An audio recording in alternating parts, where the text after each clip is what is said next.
Trending. Let's go. 10 minutes. Attacking. Yes. So recently, IBJJF Worlds, it all went down. There was a massive, massive upset. What was that upset? Jansen Gomez defeated not only Ty Rotolo in the semifinals, but he beat Tynan Dalpra in the final, becoming the world champion. He beat him. You think, I mean, Tynan had 60 straight wins.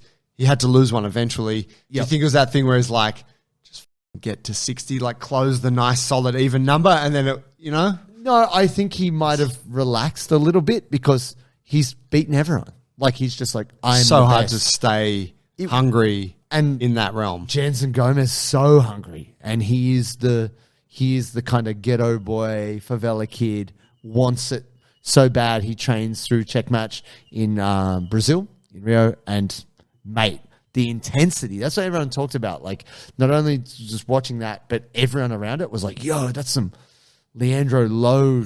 Like, the whole crowd was getting so ramped. Wow. And look, the strange thing about it is he didn't score any points. It was by 2 advantages, but he almost passed. Yeah, right. He almost, like, it's so tough with gi jiu-jitsu that matches can be so close. And it was that way with... It's brutal for the spectators. It is, but it wasn't like it was inactive. Yeah. It wasn't a stall match by any stretch of the word.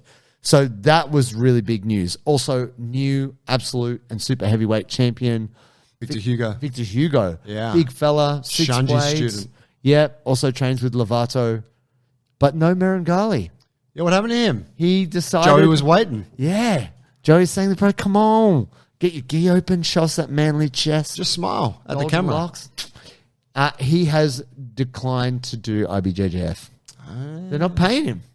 But fair. he just signed a contract to fight who's number 1. And I think they're paying him a gang of cash. Yeah, right on. I was like, yeah, fair enough.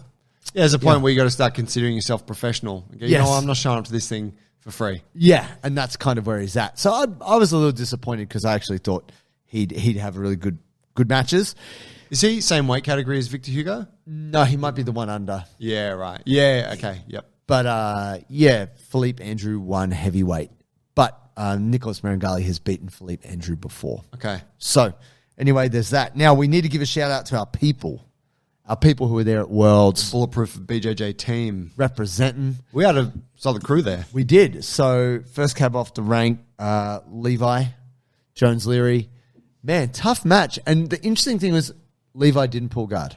He was like, nah, I'm going to pass. Did he I remember he said that it was like first time he played top position in competition for ages. Was that because the other guy pulled guard first? Was that a strategic kind of thing? Or No, I think it was a personal decision. Right. He's like, no, I'm going to pass. Wow. I'm gonna do this. But he had previously beaten that guy and taken his back. And it was just 0-0. It was so brutally tough to watch. And then the referee just gave the decision to the other guy, who is exceptionally good. But it was just like, fuck.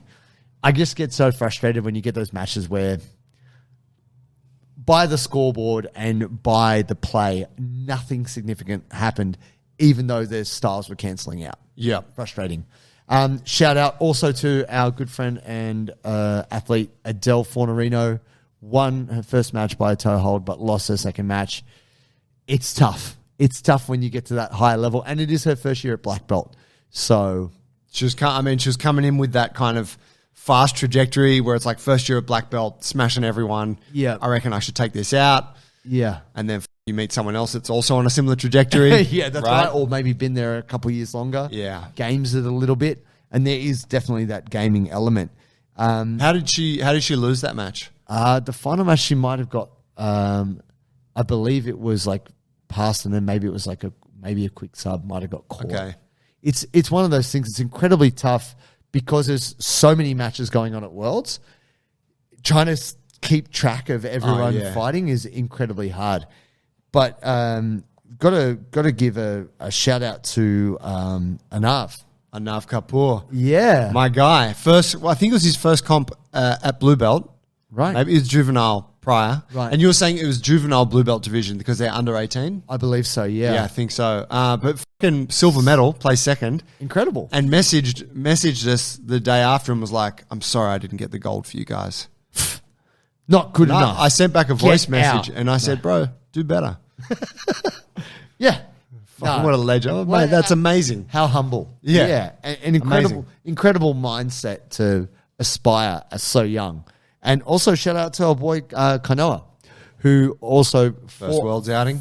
fought hard, but then also lost first round. And it's difficult because it's the classic thing. It's also a bit of a classic line. I lost to the guy who won the category. Yeah, he subbed everyone else, but we went points. Yeah, I mean, and Phil, we've all said it, right? Like in the have. comp, you're like, oh, yeah, but the guy went on to win. So He was the best guy in the category. you know, It was the final at the start of the day. I've had that. I've had that experience. yeah.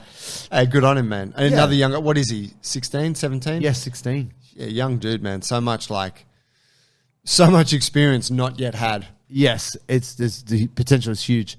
Also, want to give a shout out to Lorna Locke, competing at brown belt, and unfortunately didn't get past the first round. And I think Spew. it's tough when you go up because she was only just recently promoted to brown belt. Yep. And I actually, in my head, I was like, she could definitely be a purple belt world champion. Brown's going to be tough because you know it's same as black belt. You get a few people who've been at brown for a couple of years, and you literally just got it. Yeah. And they're gunning for their black belt.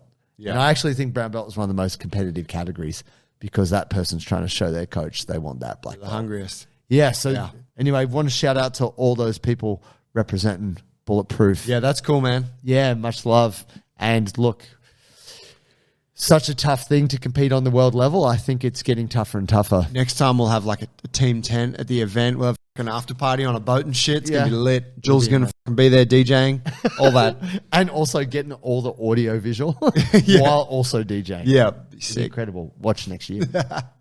Just quickly, some of you may or may not know that Logan Paul is putting Prime into MMA and has recently sponsored individually Israel Adesanya and also Alex Volkanovski. He's not just sponsored the UFC, he sponsored them as fighters. Yeah. Sponsored athletes, part of the Prime team. And guess who else was at that session? Who was there? Gordon Ryan. No, it was Craig Jones. The other best guy. Ah, right. So then you go, oh, how interesting this connection. You got Logan Paul, these two very famous MMA champions, and Craig Jones. What's he doing there? World's most infamous silver medalist. Teaching them jiu-jitsu, right? This matrixing of worlds, right? Dude. Like YouTuber turned fight kind of wannabe, but also pretty good. And then top UFC guys, jiu-jitsu. Like it's actually very cool in what it can reflect as potential Right. for grapplers. And I think ultimately over time, Craig might become like that kind of celebrity. Back in the day, it was Eddie Bravo, right? Like if Eddie Bravo was your jiu-jitsu coach and you're in the UFC, whoa, watch out. Right, That yeah. guy's got rubber guard. He's going to hit you with something crazy. I believe that Craig Jones is becoming that kind of celebrity jiu-jitsu coach to the MMA fighters. you know? Right. Like he's got the formula. He knows how to break down an opponent and how to counter them. Somehow, though, and this is no hint of cynicism here at all, I would imagine he will only be working with those who have a particular level of star power. Of course. I don't think he's No. there in the shadows with like some dude that's grinding coming up on No. the prelim event. No, never. It's like Volk, Izzy, famous. right? You know, Anyone yeah. who's famous and successful, Craig will hang out with you. Yeah. And if you're kind of a little bit washed up but still have some kind of rep, he'll fight you. But I got no problem with that, by the way. And last point on that, Logan Paul's fucking jacked. Well, of course he is. He's not in the testing pool, is he? The guy's in his prime. There it is, World's wrap-up trending this week. See you next time.